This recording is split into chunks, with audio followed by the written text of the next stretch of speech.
po sa inyong lahat.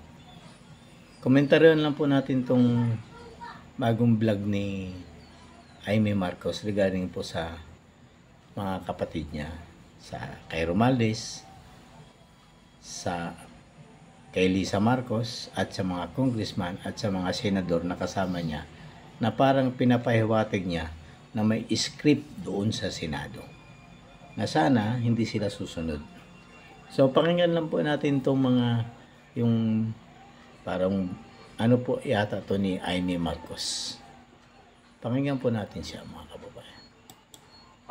Bongbong Marcos, nalulungkot lang ako kasi 36 years namin inasam-asam ito, pinagtrabaho, pinagdasal. Masayang eh.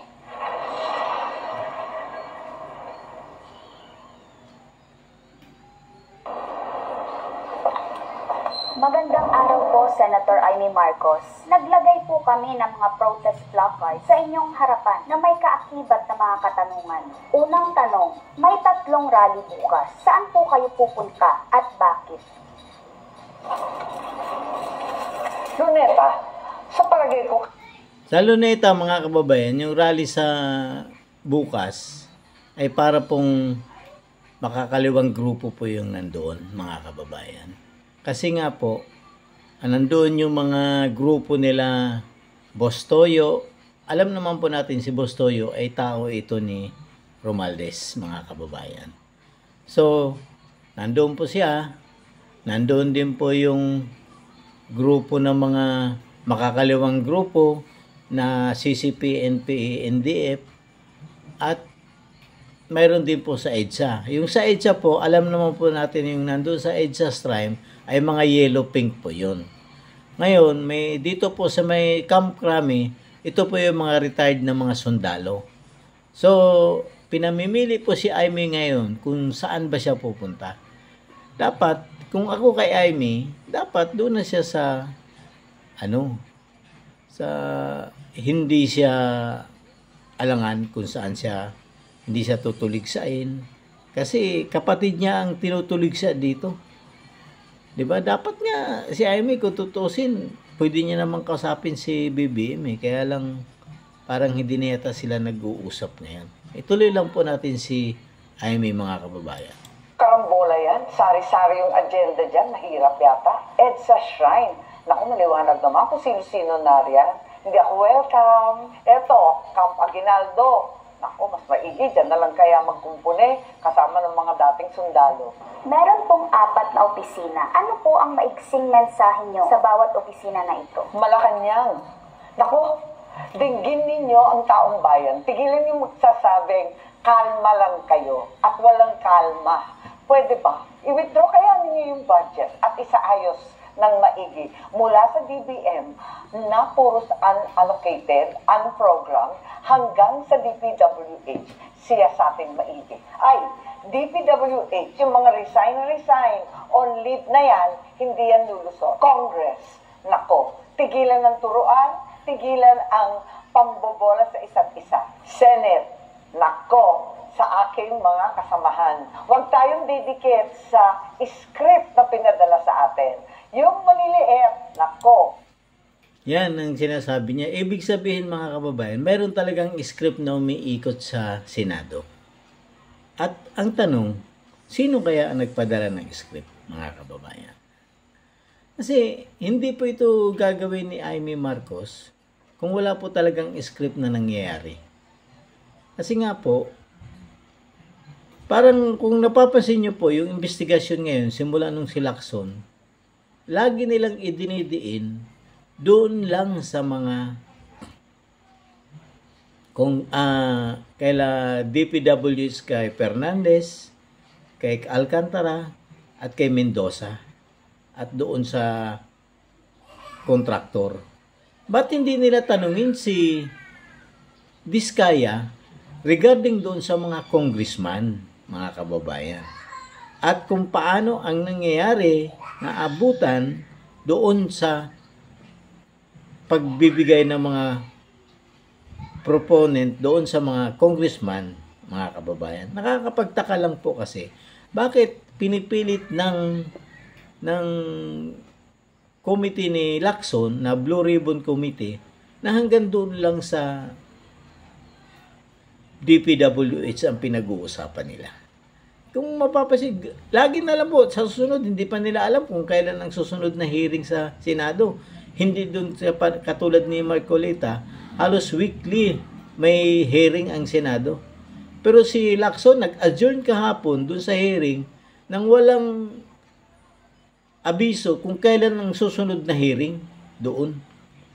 Para bang nag-aantay talaga sila ng script. At kung mapapansin nyo po doon, kung titingnan mo si Tito Soto at si Bryce Fernandez, parang nag-uusap, nagkikindatan po eh.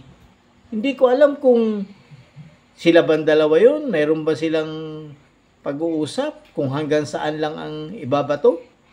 Dapat kasi talaga, hindi po dapat nila pagbibigyan si Bryce Fernandez na ilip yung contempt. Kasi halos pag tuwing naghihiring po eh. Kaya nga, ang nasasabi ni Amy na parang may script talaga. At alam nila yan. Tuloy lang natin si Amy Marcos, mga kababayan. Mga butete, dilis, sardinas, ipon, yan lang ang hulihin. Tama ba yun? Tigilan na ang small fry. Big fish ang hulihin. Meron pong 4 na placards ng mga kamag-anak nyo. Kanino po kayo pinaka-naiinis? Ano nga bang nandito? Bongbong Marcos. Nalulungkot lang ako kasi 36 years namin inasam-asam ito. Pinagtrabaho, pinagdasal. Tama po yan. Kasi siya po talaga ang naghirap dyan kung bakit nanalo si BBM.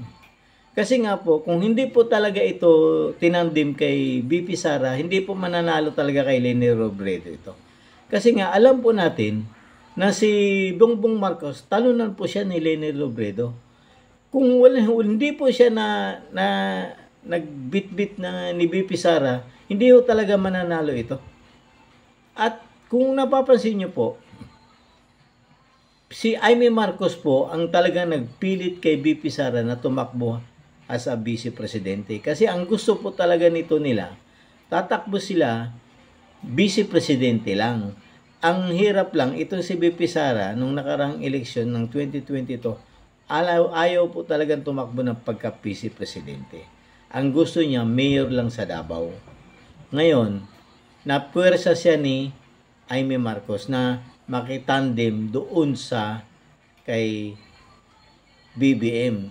Ang usapan, ituloy lahat ang project ni Pangulong Duterte doon sa natitirang project na naiwan ni Pangulo. Itutuloy lahat at pumayag sila. Pero kabaliktaran po ang nangyari. Kasi nga po, nung pag-upo nila BBM, inuunti-unti na po nila si BP Sara. Di ba po? Kasi ang pangako ang sabi ni BP Sara, ang gusto niyang hawakan is defense. Sa national defense siya dapat. Pero nung umupo na sila, napunta na siya sa DepEd. Ngayon, mga kababayan, yun po yung tapos nung pong 2022, ng 2023, binigyan po nila ng confidential fund si BP Sara. Yun po hindi po galing sa budget, doon po galing mismo kay BBM yan. Ayun naman po mismo kay BP Sara yan. Binigay sa kanya yung budget ng confidential fund ng alanganing araw at buwan. Para bang katapusan na ng taon, doon pa lang ibibigay sa kanya. Ngayon, nung binigay yata sa kanya ng December 2023 o 2024, ng December 20. So, kailangan po ni BP Sara na ubusin yun, yung 125 million, doon sa loob ng taon na yun. December 20 na po yun. Ang katapusan, 31, 11 days lang. So, may mga holiday pa po yan. So, ngayon, yun ang kinikwisto ng mga ugok na Quadcom noon. Kaya nga po, nakakalungkot lang isipin na kung bakit nila idinidiin kay BP Sara yung confidential fund. At hinahanapan nila ng butas na napakamahal daw ng mga hotel, napakamahal daw ng ng mga... Kasi nga, hindi nga pwedeng isuwalat ni BP Sara kasi confidential ngayon eh, matter of security. Ano to? Yan ang inaano ni BP Sara noon. Kaya lang, mapilit itong mga matitigas na ulo na congressman. Kaya, sige, inaaraw-araw nila doon. O, tuloy lang natin si Amy Marcos, mga kababayan. Masayang eh. Martin Romualdez, abay pwedeng sabihin na iinis ako. Nagagalit ako, hindi lang simpleng inis, naggagalaiti pa. Yan mga kababayan. Yan ang ano ni Amy Marcos na ba na bago niyang vlog ngayon mga kababayan. Kasi nga po, si Amy Marcos talaga naman pong nagpakahirap din po ito sa pag ano kay kumbinsi kay BP Sara. So ngayon, ano na ang mangyayari ngayon sa kanila? Ay nananawagan na yung mga tao na palayasin na si BBM sa Malacanang. Pati itong kapatid niya, mga kababayan. Suasama pa sa rally. Hindi kaya lalong natataranta ngayon si BBM sa palasyo ng Malacanang, mga kababayan.